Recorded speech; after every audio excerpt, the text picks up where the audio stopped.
Very good evening, Bhante and all Kalyanamitas. Suki Hotu.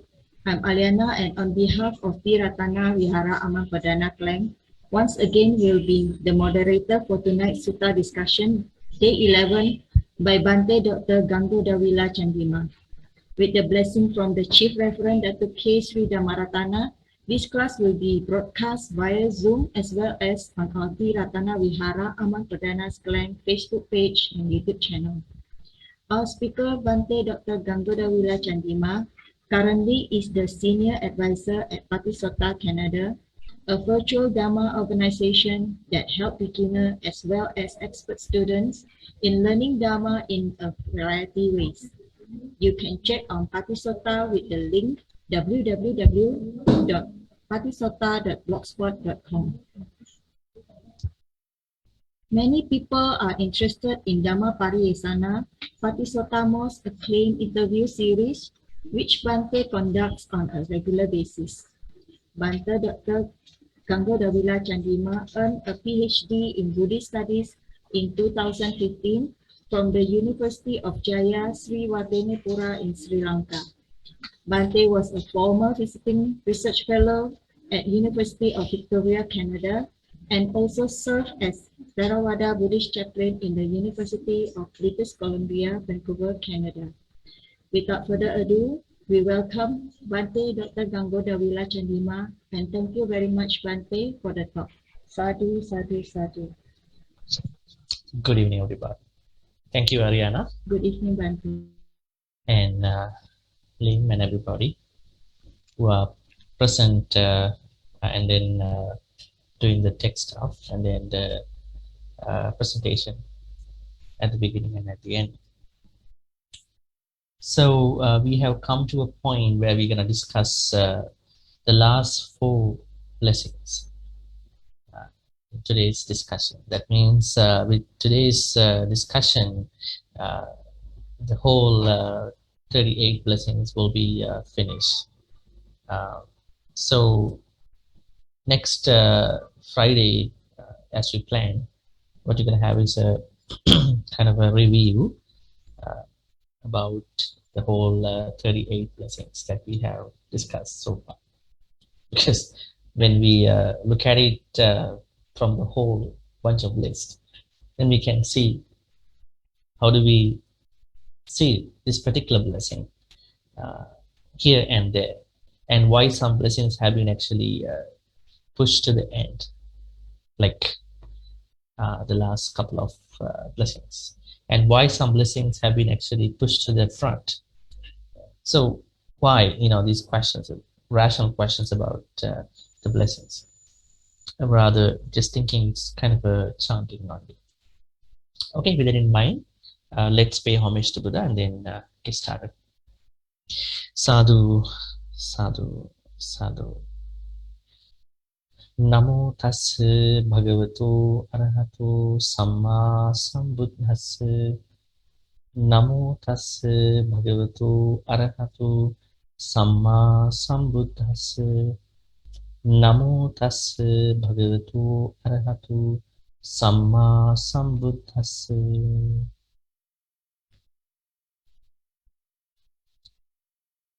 Okay, so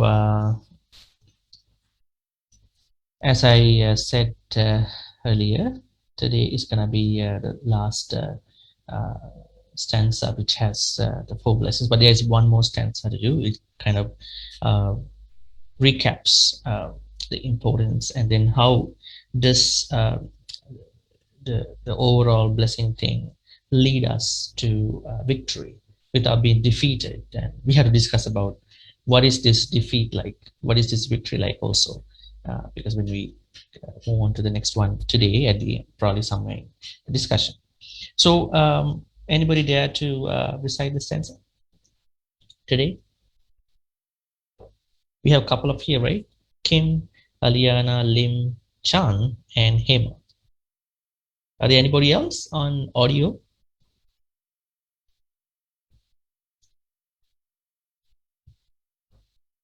Not to our knowledge. Who is this Chan? You wanna give it a try, because we haven't heard that you recite a stanza. You wanna give it a try? Otherwise, we'll ask somebody who already recited. Yeah, okay. Can hear Bhante? Oh yeah, we hear you Clear? very well. Okay. So it's gonna be verse number 11 today. 11, yes. Puttasa lokadamehi chittam yasana kampati asokam virajam kemam etam mangalam uttamam. Okay, can you recite the first line again one more time? Puttasa That's lokadamehi. there's something to think about. This is not puttasa. Putta means the son. Puttasa. Putta. Puttasa. It's T sound over there. I mean, anyways, it's a great effort, Chan. Thank you. So let me recite too. This is PH puttasa loka dhammehi chittang yassa na kampati. 那你没有拿安比来用吗？ Asokang virajang kemang etang mangalam. Right? Okay. So we have to look at this stanza from a point where the ideal state of mind of somebody who has attained a certain development in Buddhism. Now we always talk about meditate on these things and then practice this and that. But this is the state of mind when somebody reaches that level. Okay, so this stanza has the last four, that means from 35, 36, 37, 38, 35th. Puttasa loka dhammi. This is what we had to learn today. Loka dhamma. What is loka dhamma? What is loka? Loka? Anybody has any idea about loka in Buddhism? There can be a couple ideas about it. The world. The world is one idea. That's the famous idea. It's the world. What other ideas that we can see about loka? So Aliana said it's the physical world that we can see outside the continents, 5 continents, right? Is it 5? Should be 5. And then the rest of the galaxies, and we say the universe, right, at the end. Remember, there's one guy called Rohitasa. This is a sutta mentioned in Samyutta Nikaya. I think I can find it for you. Rohitasa Sutta. Probably in Anguttara Nikaya. Let me see. Yeah, it's going to be Anguttara Nikaya, 4.45, Rohitasa Sutta. In this sutta, there is, I probably think it's a deva, it's a deity, who approached the Buddha and asked, he explained about what he did before he became a deva. He said, Bhante, me being an ascetic who had powers to travel in the sky, I wanted to go to the end of the world, the physical world, of course. That is what is meant here. So I, except for the time that I went for the washroom and eating stuff, like the food and then other things, I kept traveling. So using his levitation, the psychic powers. But at the end, I died. I was not able to finish this journey, right? So this means the physical world.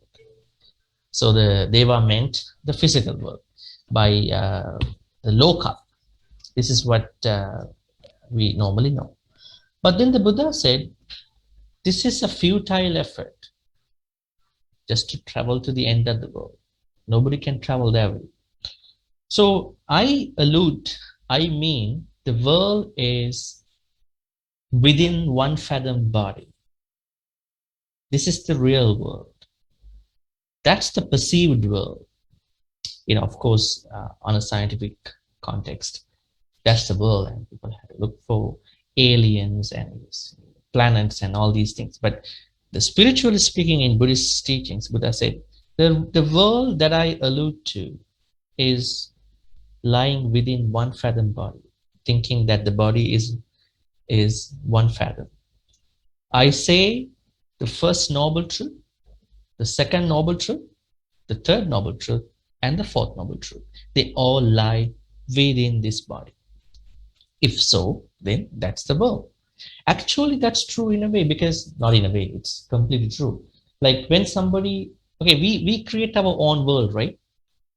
Like you create your own world, you have a family, so you think through your family, how I'm gonna make money, how I'm gonna sustain, how I'm gonna actually maintain my life through this family circle, relative circle, and so on and so forth. And that applies to everybody of you. So, including every one of us in our own ways. So, then when things don't work the way that we want, let's say somebody passes away that we really like, probably somebody in our family, then what happens is that our feeling is that, person feels that my whole world has fallen away at that point, right? People say like that. My son, my dad, my brother, my wife, my husband, and you feel like you are kind of stuck somewhere in your life. So that's the world the Buddha says that we have to understand. Okay. So the real world the Buddha alludes to everyone, even to devas, that world. So the Buddha said that you better give more time to investigate that world rather than trying to look at the world from that kind of an end.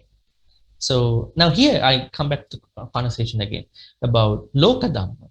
Now the word loka simply means not that physical world actually.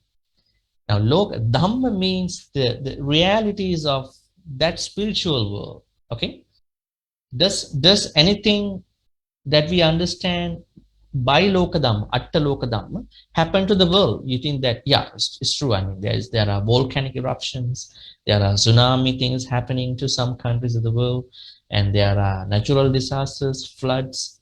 Even the nature is going through different things like profits, gains, and all that kind of stuff.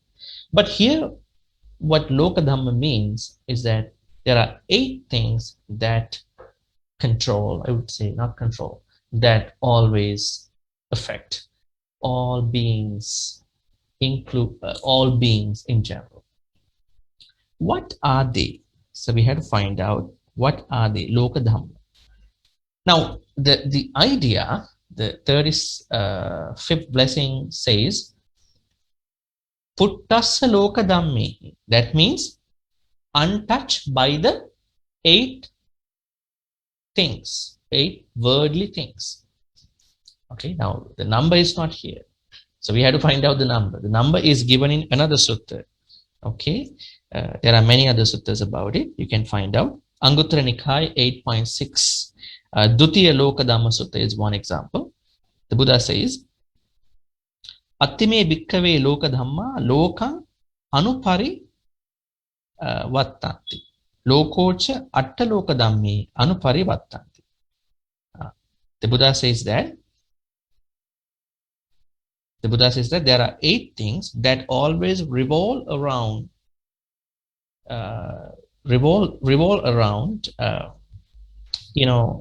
the beings.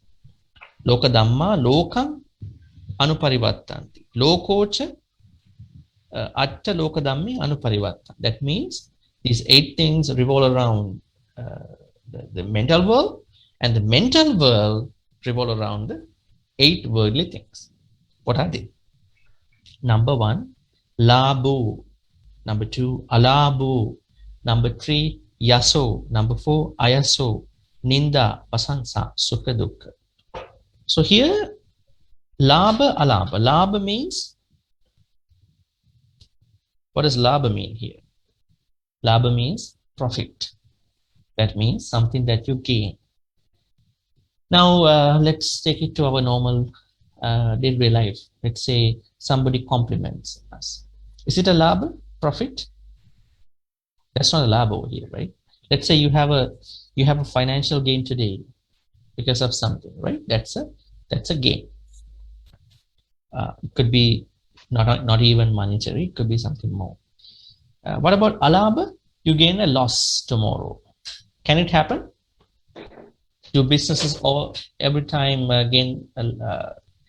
have gains? They always have the other. It gets changed. Changes actually change time to time because of the situations, right? So gains and losses. So gains is the first loka dhamma. The second one is losses. Okay, and we experience this on a daily basis. We have gains, we have losses too. So if we are very happy about a gain today, then we should understand something else at that point. What has happened to somebody when they have a gain today? They think that gain is permanent. So I have the gain, I am forever supposed to have gains from financially, support wise, everything. But if you experience gain, definitely you should be expecting the opposite as well at a certain time. Probably tomorrow it can happen. Losses. Labha means the first one, gain. Second is alabha, loss. Then labha, alabha, yasa. Yasa means, what is yasa? Anybody wants to try the meaning? What is yasa?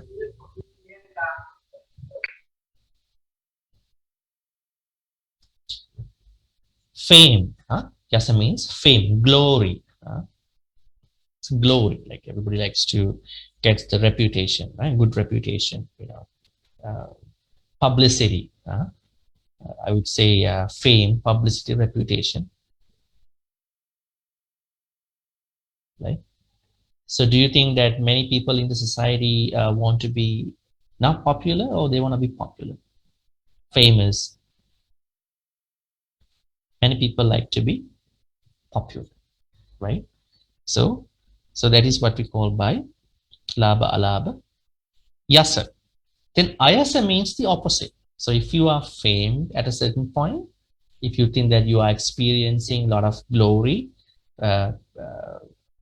from others, reputation, and next day it can get changed. We never know. You should expect that. We should expect that. So never think that the state of mind, the state of loka dhamma is permanent throughout your life, because it has a lot of changes coming on the way. Labha, alabha, yasa, ayasa. Ayasa means, what do you call? What's the opposite of reputation or publicity? Probably it's kind of a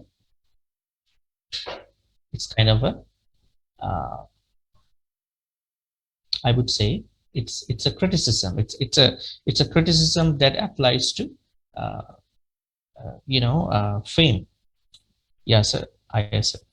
Then ninda, pasansa. Ninda means blame. Pasansa means compliment. That's very applicable to all of us, right? How many of you were complimented today, folks? Starting from today morning. Interesting question, right? How many of you were complimented, especially from your friends and families that don't talk about other folks far away from your place? How many of you were complimented today? Those smiles give me a very awkward feeling though. Yeah. It's hard, right? It's hard for many, because compliments have to come from right source of channel, right? People far away can compliment us, but not the people who live with us, right? Yeah. Compliments should come from them, right? Like let's say in a family, spouses, children, right? And then what about the criticism, the other side? I like the constructive criticism That's a very nice way of looking at our life, and then to change, you know, our behaviors, right? But what if somebody is always getting criticized within the family? Even if I know there are people when they are not complimented at all. Let's say they make a tea, the other party is gonna criticize that tea, right? Find fault with that tea. Yeah, this is not a good tea. Yeah. Let's say that person is cleaning the house, but there's no single compliment comes from the other folk, right? The party. So that's a little bit sad, because that's why I'm saying that compliment and criticism seem to be like generic things, but sometimes people are over complimented or over, I would say, blamed or criticized. Probably the people who are doing that, who are directing at others, don't know that these states are subject to changes, so we should not stay on to one. And let's say this is a funny idea, right? Let's say you go and dine in a restaurant. The waitress or waiter asks, "Hey, how is the food today? Is food okay?" We're not supposed to say the food is not good, right? We're supposed to say, "Oh, it's yummy, delicious. Yeah, thank you." But so there are ways that how we're gonna maintain the emotional and the situation, not putting the blame like always, right? So we rather like giving our constructive criticism in a proper way, not like in a harsh way, right? And I'm looking at the criticism and how it comes from other folks. But anyways, what we had to understand is that labha means gain, alabha means loss, yasa means publicity, fame, reputation, whatever, and ayasa means the opposite of, I would say, defame, and then ninda means a blame. I would say it could be a constructive criticism, right? Sometimes not. And pasansa means compliments. And sukha dukkha. Sukha means happiness, and dukkha means unhappiness, or I would say suffering or whatever. Now, here's the idea. Now, I'm a very positive person in a way that how we understand Buddhism, not like looking at Buddhist texts to be eternally accepted in the way how they were given. Like sometimes you take the Buddhist texts that have been maintained by whoever the folks, and then they were written down in Sri Lanka like way back, and then you putting these sacred texts in a way, and then you discuss and trying to apply to the modern life without thinking the application, that might be a big problem. Like one example is that now these days in Sri Lanka, there's a big discussion going other than the issues in Sri Lanka. One example is there was one monk who gave a talk, very famous Sri Lankan monk in Sinhala, about why you get a female child. He's trying to pinpoint a Jataka story, which is pretty bad to say, and something. And then why some folks become different genders, and trying to look at some Jataka, not even Jataka, some of the suttas, saying that, see, what they have done in their past life. So while we are looking at the suttas, we should never have an idea that we're going to take everything as it is and then trying to put into practice, because we have to take only the essence, right? And then to see how it works in the society, right? So that's how we have to look at it. Otherwise, because these have been not even maintained by arahants, there are a lot of non-arahants too. Okay, so being untouched, being unaffected by the 8 worldly conditions is a blessing. Okay, that's going to be the 35th one. Now, I have a question for you. Now, are we always shaken by these 8? or although we know that these 8 give us a good time, bad time, they happen to us differently on a daily basis. How do we normally perceive these 8? How do we you know take these 8? Anybody wants to say anything?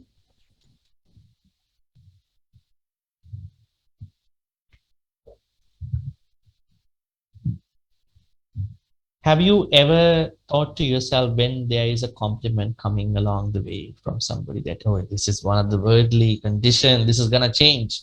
Have you ever thought like that? Or have you thought to yourself, oh, see, I'm very profited and I'm complimented. This is the situation that will happen to me over the couple of years. How does it normally go?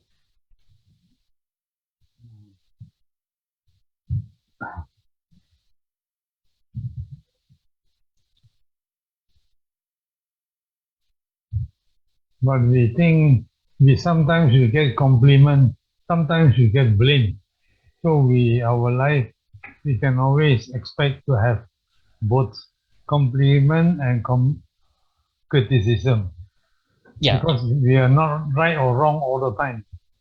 So what if somebody wants to be very perfect about these states of mind, that they never want to get a criticism from somebody, and they are more likely perfectionist, like, I don't like to get any credit. I do my job very well. Nobody should criticize me, even for a funny thing, right? So the thing is that if you know that these things get changed, you don't mind about it. You don't worry about it. Even somebody says something wrong to you, you don't care about it, right? You don't say anything to those folks. So this is going to be a blessing when we look at how people respond to different folks. I think they are not responses, they are reactions. So normally when someone blames you, like somebody, economic folk, the immediate reaction is to argue. What's that? Argue back. Yeah, answer back. Probably back. Take revenge or something. So in order to reduce those emotions, this could be a very good advice, right? It's not even applying to blame and praise. It's also applying to many other things. Let's say you lose a lot of money over a medical condition from somebody who you very much allow, and you look at it in a very interesting, nice way, that not thinking I lost the money and I don't want to account that money.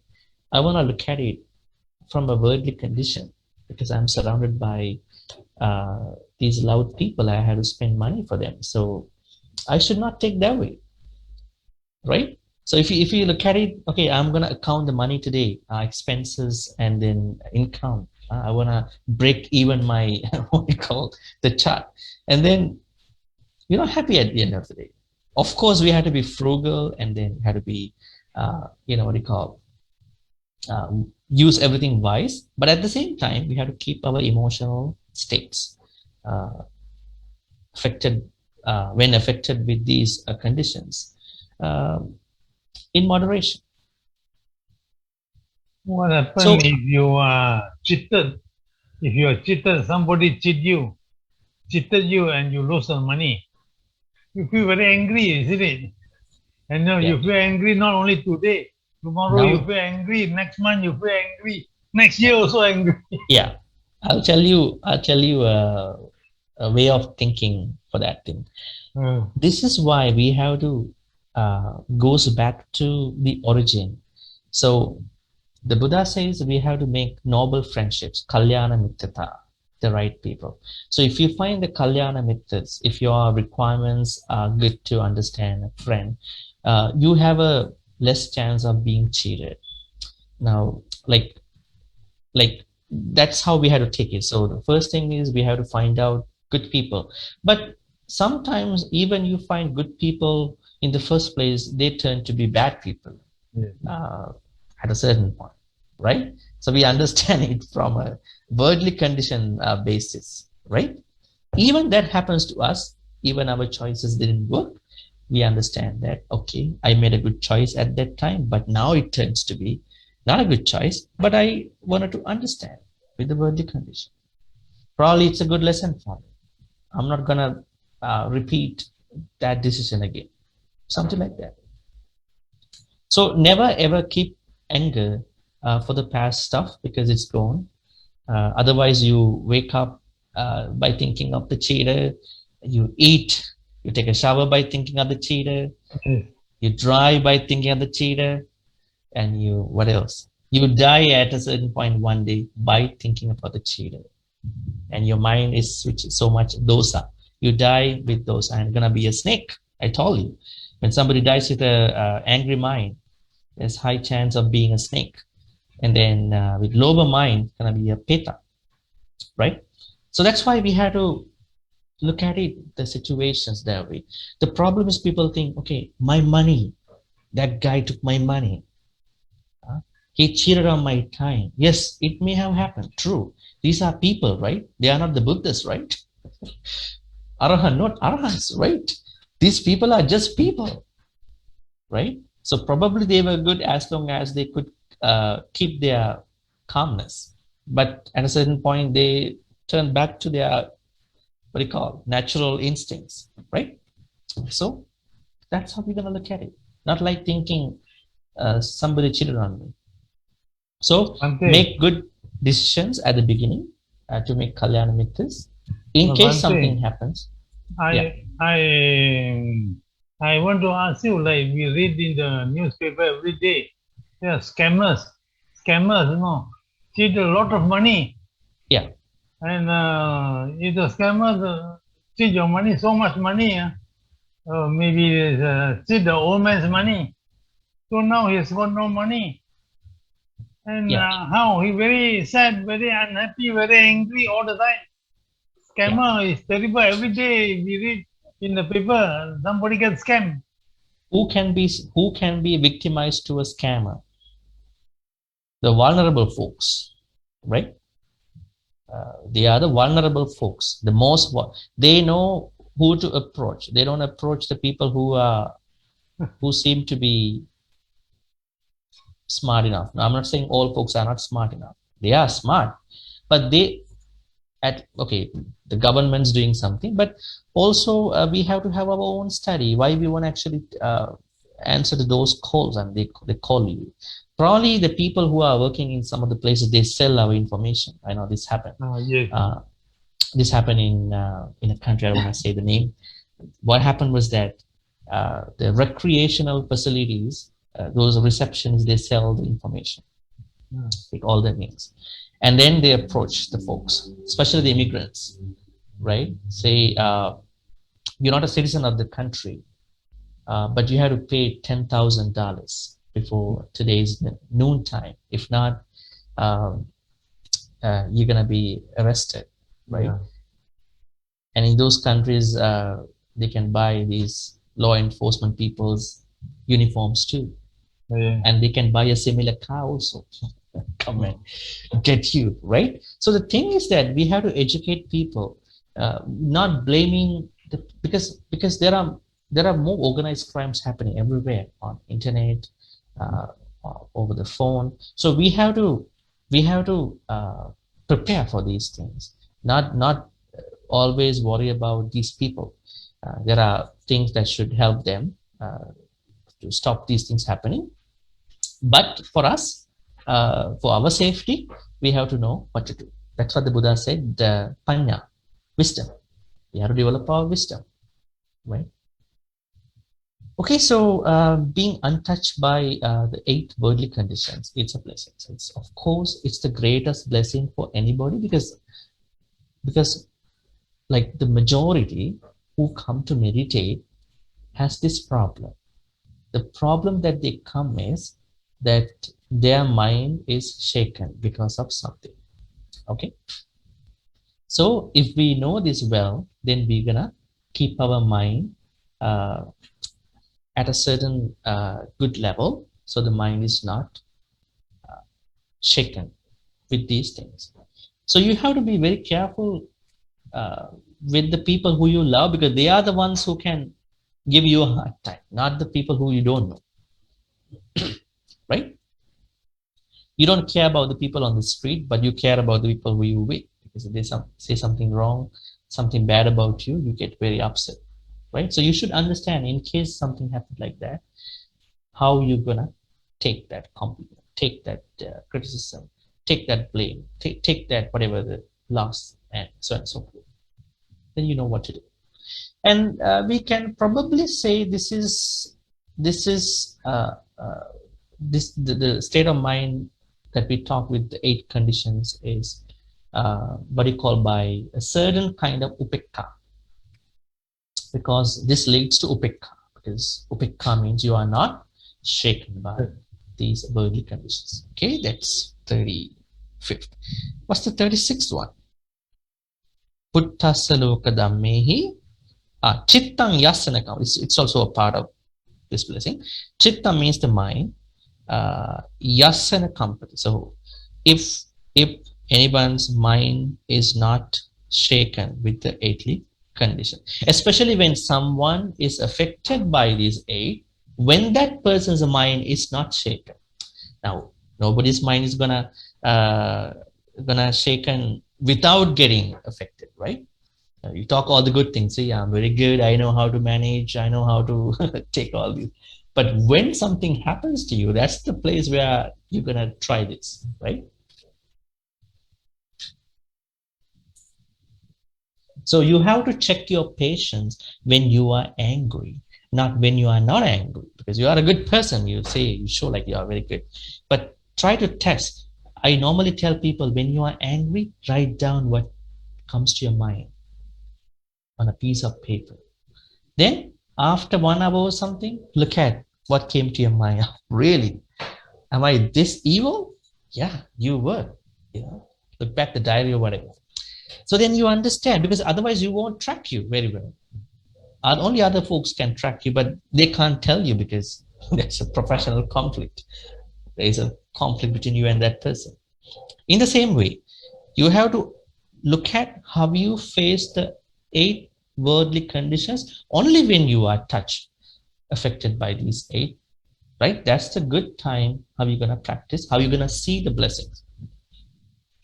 Then aso.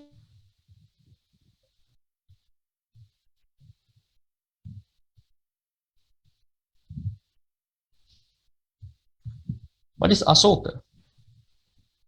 Is that the emperor in India?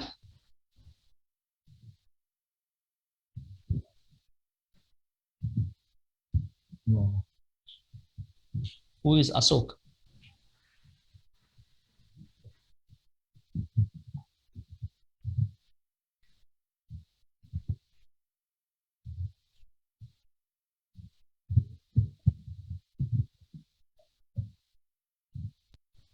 Is it sadness? I think I didn't hear that. Is it sadness? Asoka? Is it sadness or sorrow? Yeah, what is Soka? Soka means sorrow, sadness. Then what is Asoka then? Sorrowless. Sorrowless. Sorrowless. Yeah. Sorrowless. Yeah. So the state of mind where you don't have sorrow. Is it possible that we have this state of mind? Yeah, sometimes. Sometimes we try. But when things happen, especially those 8 worldly conditions happen to us, it is sometimes not unavoidable that we have the sorrow, right, for different reasons. So then who can have this sorrowless condition, sorrowless state of mind? They are definitely the arahants, right? Arahants don't have sorrow or fear, right? But we do have sorrow and fear because we haven't still overcome some of the fetters. We have attachments and then other stuff. But if you are not sorrowful about anything, that means you have a blessing. But what if somebody is going to practice when someone passes away? These other folks go to the funeral, say, you know, that guy, that lady, even not crying over the death of this person, right? And people mind about the crying in some countries, right? I mean, because sometimes people think that you should cry. You should cry, otherwise it's not good. Any thoughts about it? How do we take this in our normal life, this sorrowless state of mind? Because I know, you know, that it's completely relevant to somebody who is enlightened, but how do we take it to our normal life? Are there any perceptions that people think we need to be sorrowful at certain points of our life, like kind of a public perception? How does someone practice this in time of kind of a tragedy? Remember, I wanted to give you an example. Remember the lady, what was her name? Bandula Mallika. Remember her story?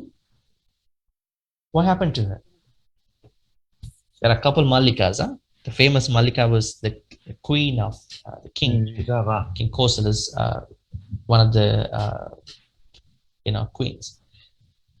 So this is Bandula Mallika. So what happened was Arahant Sariputta and his other fellow monks went to her place for a dana. And then while she was serving the monks, she heard a sound. The sound was a sound of a brick of something like a glass or something, kind of a plate from the kitchen side. So Arahant Sariputta then told Bandula Mallika, who was serving food, Bandula Mallika, Bijshana Dhammang Bijshati. Everything that is breakable is gonna break at a certain point, even including our bodies, right? This is gonna break. You know what she said at that point? You know what she said? She said, Bhante, I know I'm serving you dana with a letter in my vase. The letter says my husband and all the children are just killed in the battle. They all killed just now. I just got it. But I'm not, stopping the dana thing. I put it in my vase. I'm offering dana. How do you take such kind of a thing if that happens to you?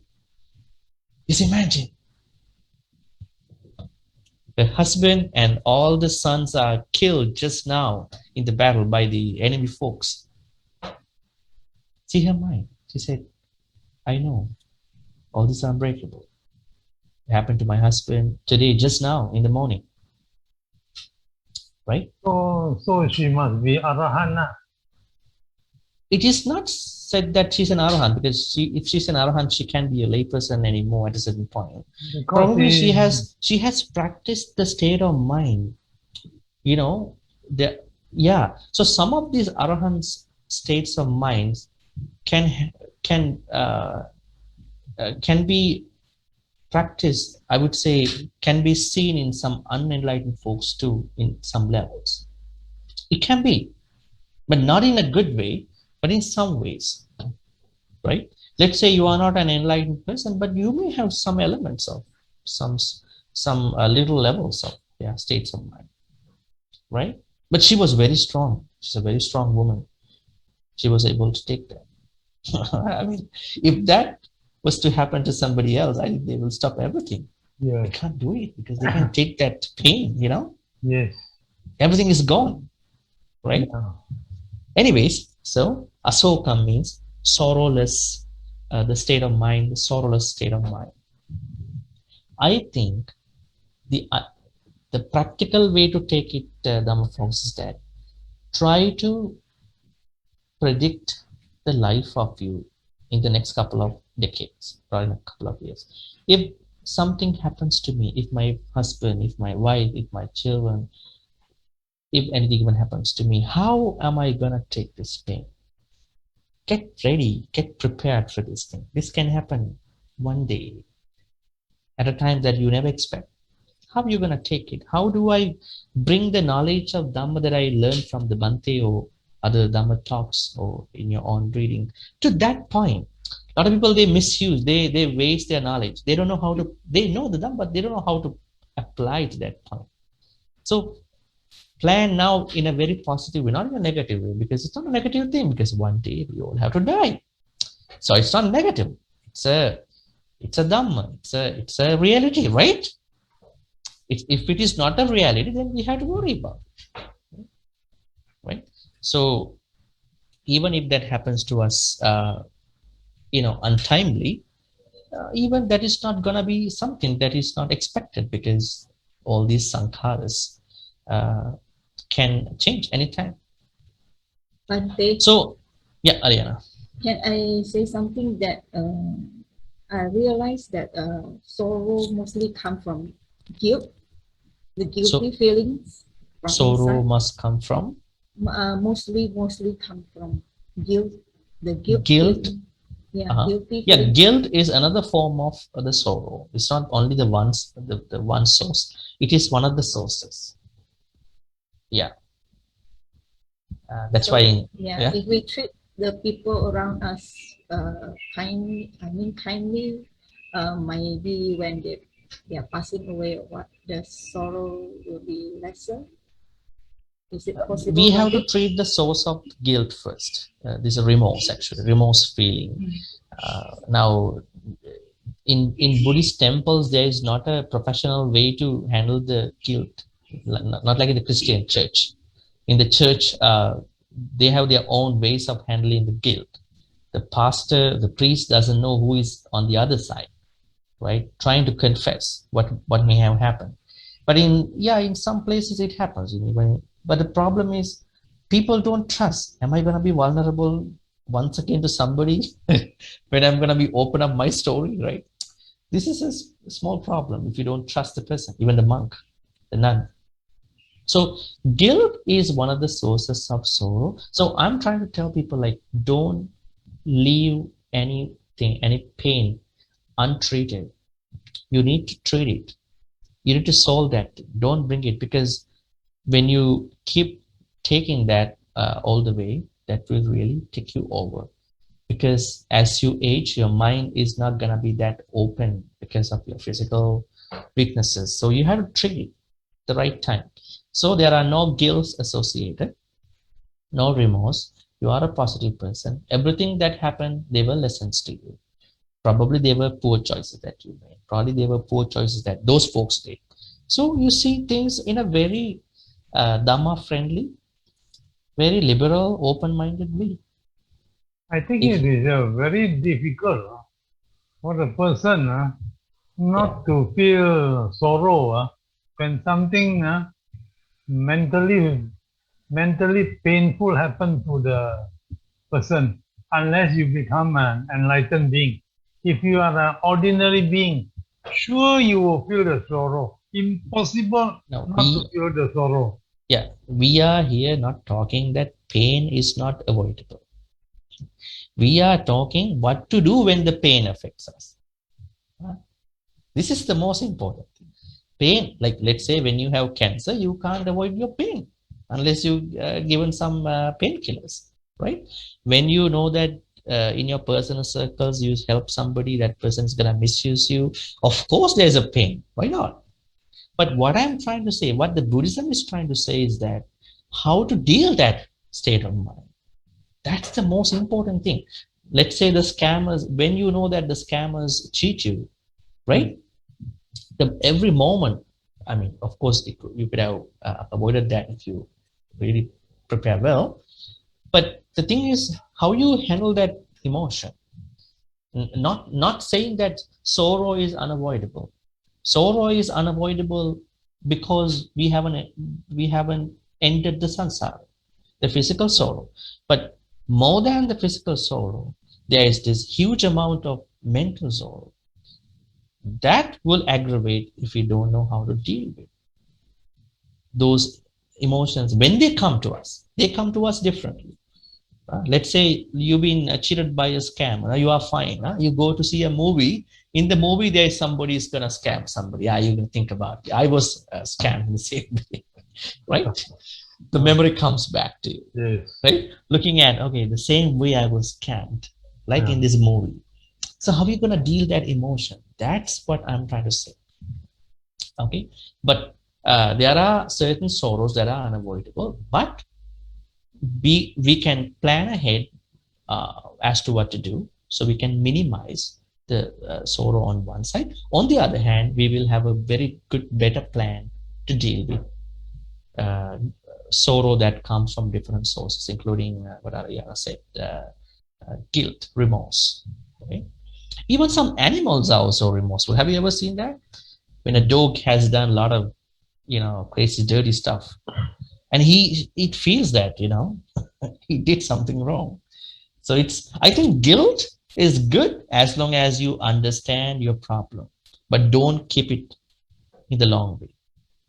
It's a moment to give you a feeling you made a bad choice, but then don't dwell in that state of mind, right? But a lot of people, what they do is that when they understand I did a wrong thing, I keep thinking about it all the time. So you dwell in that state. You go to the past, you dwell in there. You go to the future, you dwell in there.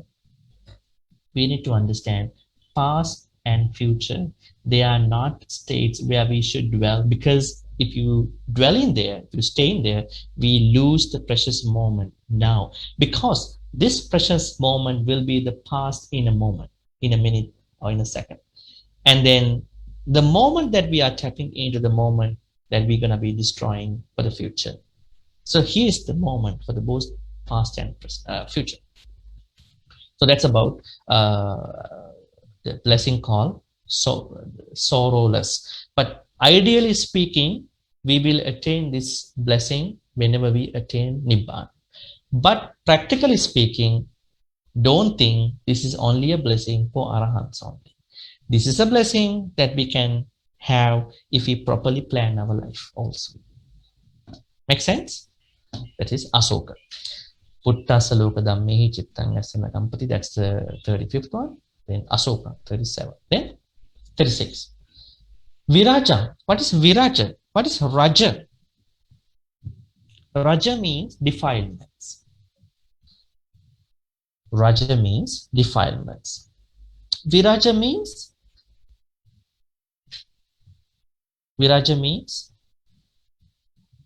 devoid of defilements.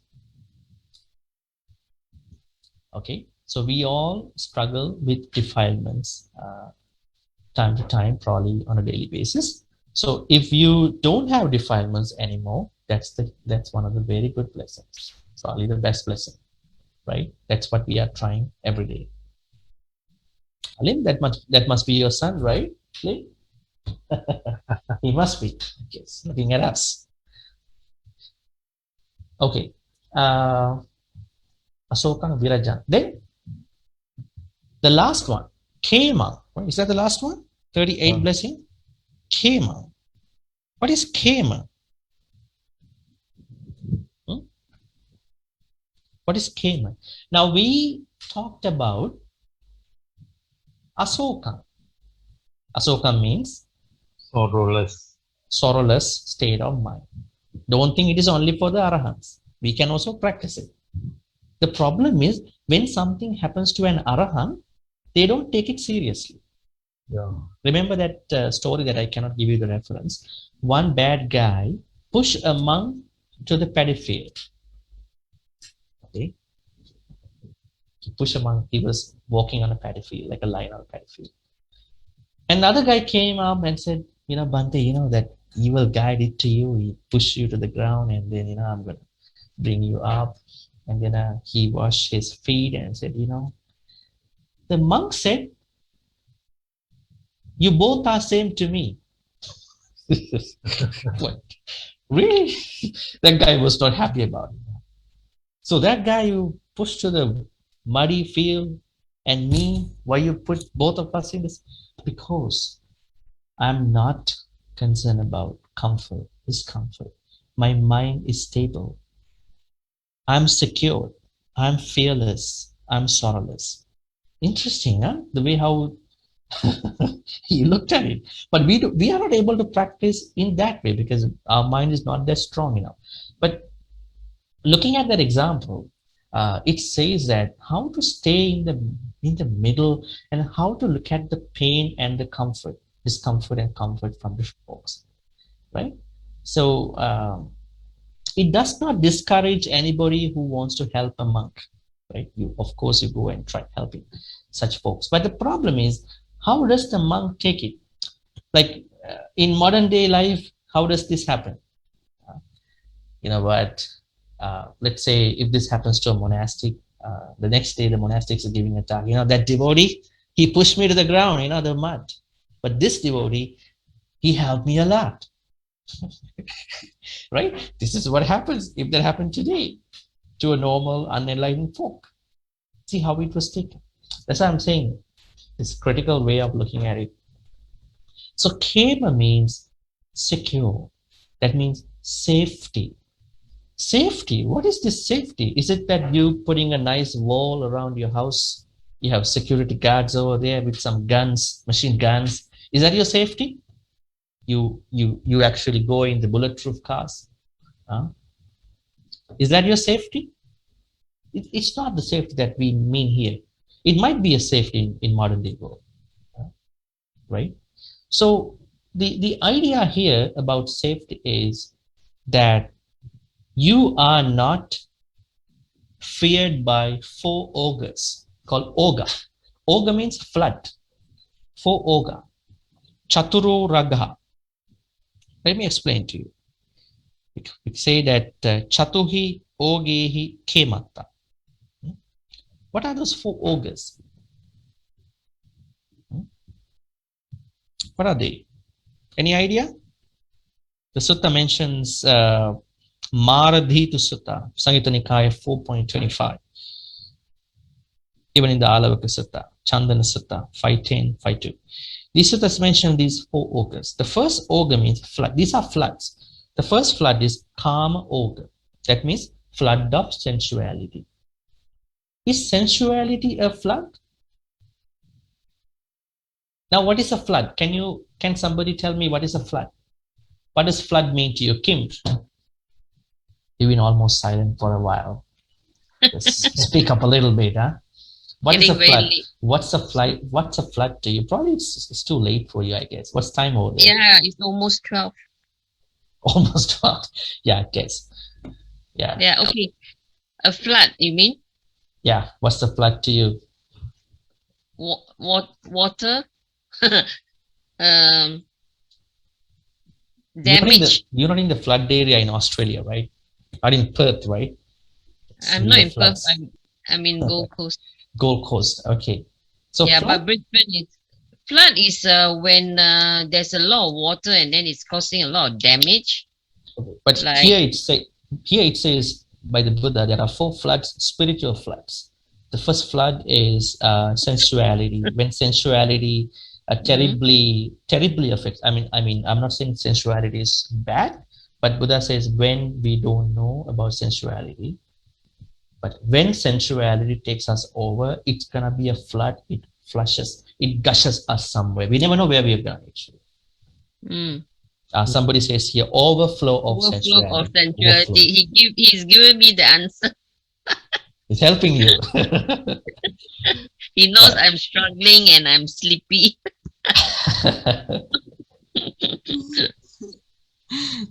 Okay, so sensuality can be a flood. We call it Kama Oga. Oga means flood. Okay, so that's very clear to all of us. Then the second flood is Bhava Oga. What is a Bhava? Existence, life after life. It is a flood. Is it a flood? Yeah. It is a flood because we are not able to stop it in time. Not easily able to stop it. Look at some people's life from morning to night. What is only in mind is what is in their mind is only how to make even $1 more tomorrow. You know what I mean? You know, to see just the digits, increase of the digits. This is the thing always going on in their mind. So when they die one day, Yeah. Greedy. Yeah, probably they might think about a lot of digits in next life, even spiritual digits. So the problem is they can't stop it in time. Oh, so this is the spiritual flood.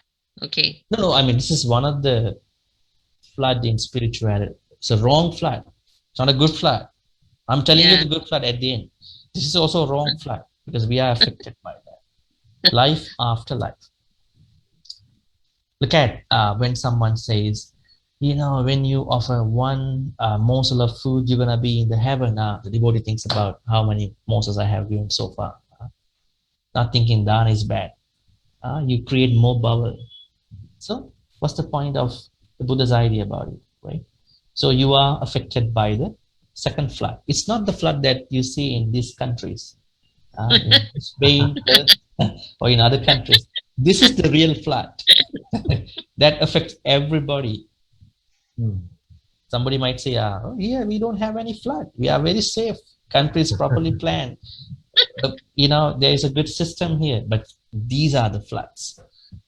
Severely affecting floods. The second flood is mind flood. Mind floods, yeah.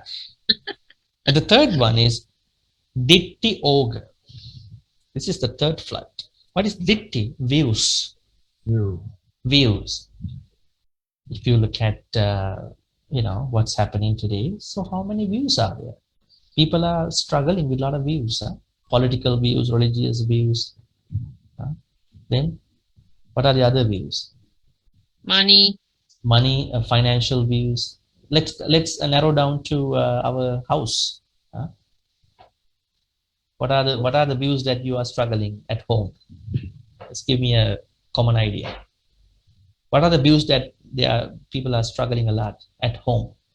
Peace. No quarrel. Yeah, so ego is one big thing, right? Probably there are many other views that are always challenging to many, because of domineering views, want to manipulate somebody, right? Sometimes a man wants to manipulate the woman wants to manipulate the man, right? Parents want to manipulate their kids. Sometimes when kids grow, they want to manipulate their parents. I don't know what's going to happen. This is a very chaotic world, right? So views. It's views. It's a flood because it's going after us all the way. And the last flood is avijja, ignorance. All these things happen because we don't know this big flood, avijja, ignorance about the Four Noble Truths. So if you don't have these four augurs, that is when you are secured well, not by buckling the belt when you are in the flight. This is the real security you have. Nothing will happen to you. Even in a flight, you know that the flight can go anywhere. We don't know. There is always a risk in this secular life. But when you overcome the defilements with a state of mind, you are 100% secure. That is what we call by Khema. Khema. K-H-E-M-A. Now, for those folks who never know the meaning of Khema, there's a nun, I think, probably in the West, Bhikkhuni Khema Bhikkhuni.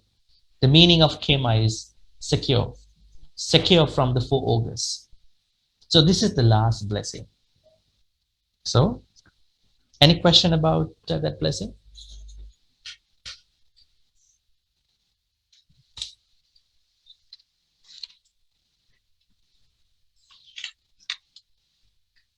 If there are no questions, let's move on to the final, what do you call the recapping stanza? Who wants to recite that stanza? Emma, you want to try? Me? Yeah. Okay. You're going to finalize the Thank you, Bhante. Yeah. Etadisani katwatna sabata maparajita sabata sutim gat chanti tam te sam Maṅgala muta manti. Okay, great. Satu. This is the last answer. Eta disani katwana sabbatha maparajita sabbatha sotin gachanti tanti sang Maṅgala muttamati. Now this stanza recaps or summarizes and then says something very interesting. I'll tell you what that is. You can see the word called maparajita, that means aparajita. The Buddha says here that when you have these 38 blessings, you will not be defeated. Now, we know the defeat always comes from when we don't perform well in our life. Somebody can win over other things, right? But the real victory is that when you practice these 38 blessings, that's how you're gonna win the life in reality. And then sabbatta sottin gachanti.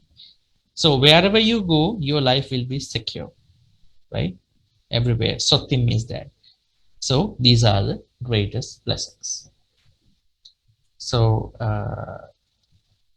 so the idea here is that we need to be able to develop these 38 as much as we can. And we're going to start from the first one, because that means we should be able to have good friends. I would say not good friends, noble friends, kalyana mittas. So that's the starting point. And then slowly we practice. It doesn't mean that we have to practice one by one, but starting with the kalyana mittas and then practice the rest simultaneously as much as we can. Okay, any questions for today's final blessings? Because next Friday we plan to have a review. So you can ask questions about this stanza. Aliana, I thought you want to ask what is AN? No, already just now Bhante mentioned Anguttara Nikaya. AN. Okay. Somebody I think sent a question too, right? Okay. Does the blessings of Asoka and Viraja not for normal lay people? Only for, I think we already explained to that. I said that when you become an Arahant, you are perfectly having this blessing. But it doesn't say that the normal people cannot have this blessing. Because if you practice in your own way, well in advance, then you know how to handle the situation. You will be having, suffering, experiencing less pain compared to somebody who does not know how to do that at that point. So you can't just leave it out for the Arahants or the Buddhas, Pachaka Buddhas. It is applicable to all of us, but the way how we can do can be a little different, because Arahants are already built in with that blessing, but we have to develop that state of mind, and it's possible. I always say it's possible. There are no magics here, no magics, no mythology for these things.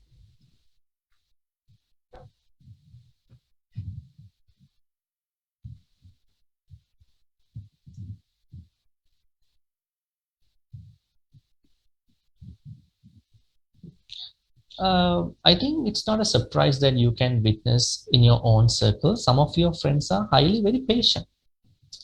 Like when something happens to them, they take it very in a balanced way.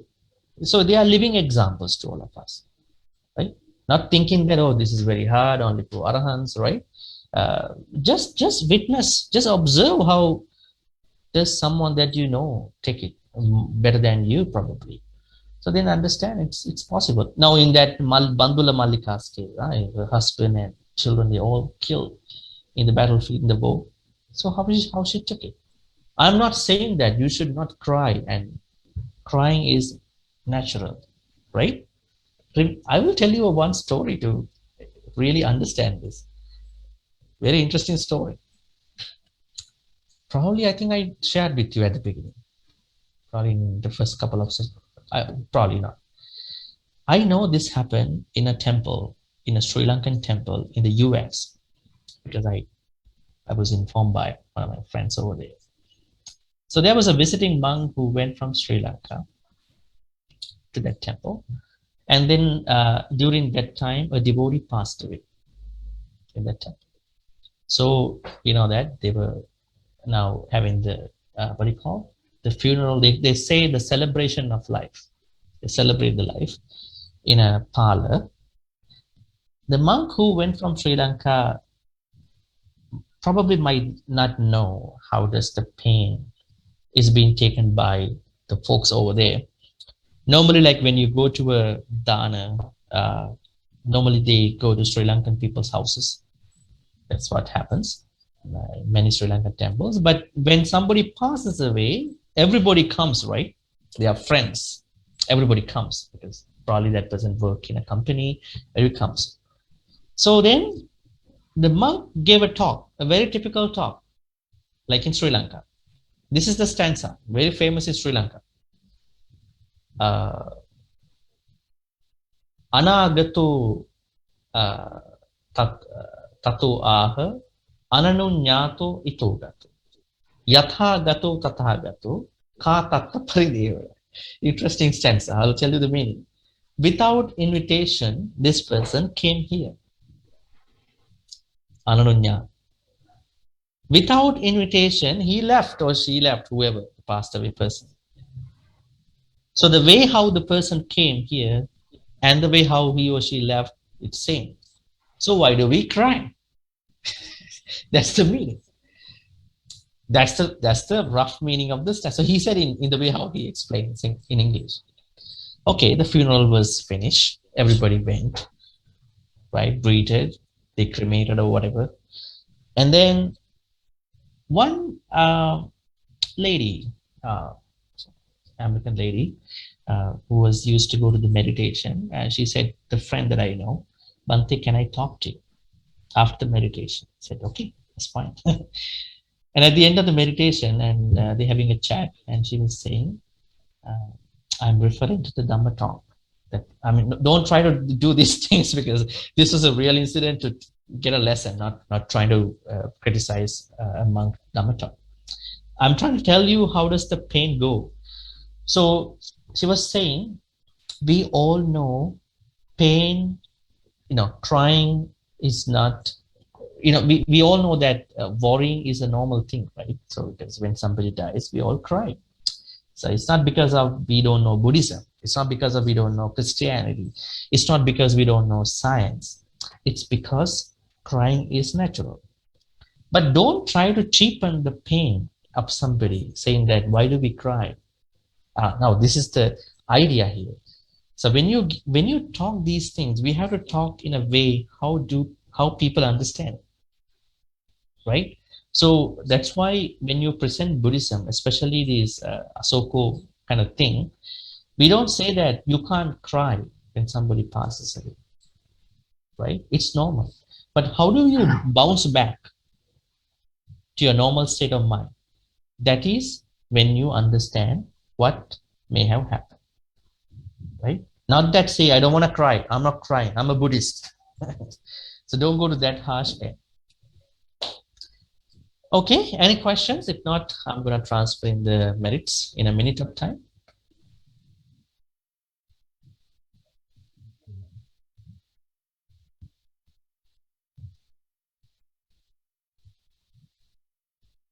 Yes, Bhante, I placed in the chat. Okay, One question. a question?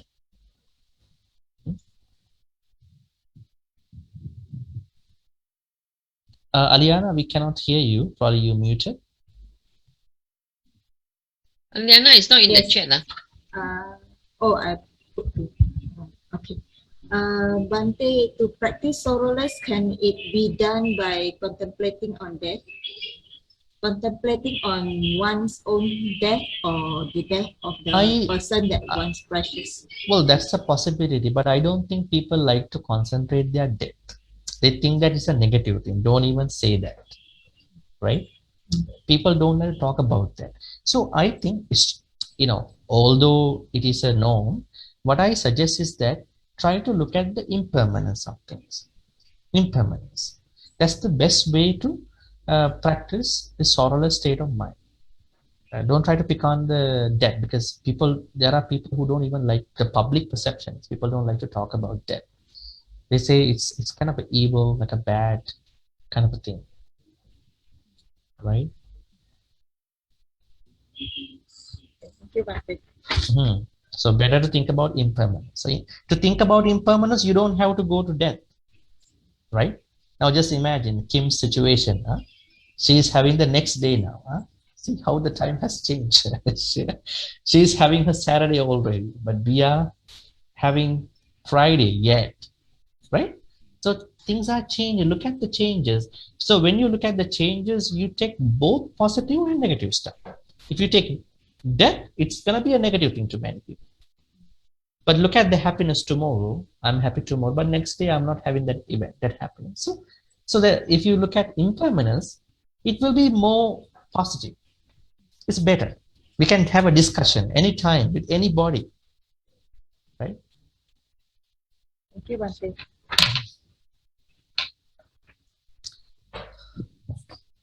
Okay, so looks like no more questions even in the chat. So I'm gonna do the transference of minutes now. Let's reflect upon all the good karmas which we have been doing, accumulating to this point. May all the good karmas that we've been accumulating to this extent, this point, be transferred to all the departed relatives who passed away in the name of all of us. May all the departed relatives who passed away in the name of all of you be able to receive all these good karmas. If they were reborn in a bad state of realm, may they be able to switch to a better place. If they were reborn in a better place, may they be able to use all these good karmas and then to practice, listen to more dharma, and then to attain the final bliss of Nibbana. Sadhu, sadhu, sadhu. Idam me nyati nang hotu sukita hontu nyatayu. Idam me nyati nang hotu sukita hontu nyatayu. Idam me nyati nang hotu sukita hontu nyatayu. May all the good karmas be shared by all the devas and nagas. May all the devas and nagas be well and happy, and then protect and bless all of us, the monastics and all of you, for good health, quality of life, and all the good things. May the devas and nagas also attain the final bliss of Nibbana. Sadhu, sadhu, sadhu. Ittavata cha ammehe sambatang punya sampadang sabbe deva anumodantu sabbasang pattisiddhya. Ittavata cha ammehe sambatang punya sampadang sabbe bhuta anumodantu sabbasang pattisiddhya. Ittavata cha ammehe sambatang punya sampadang sabbe satta anumodantu sabbasang pattisiddhya.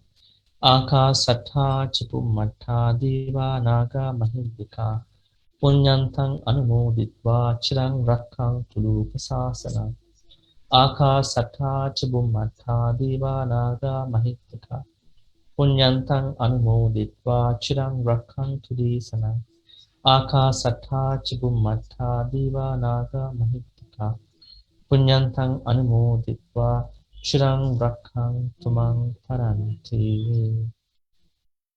Finally, may all the good karmas that we've been accumulating to this point be helpful for all of us to attain the supreme bliss of Nibbana. Sadhu, sadhu, sadhu. By the power of the Buddha, Dhamma, Sangha, may all your sufferings go away. May all your fears go away. May all your other issues go away. May you be safe, happy at all times.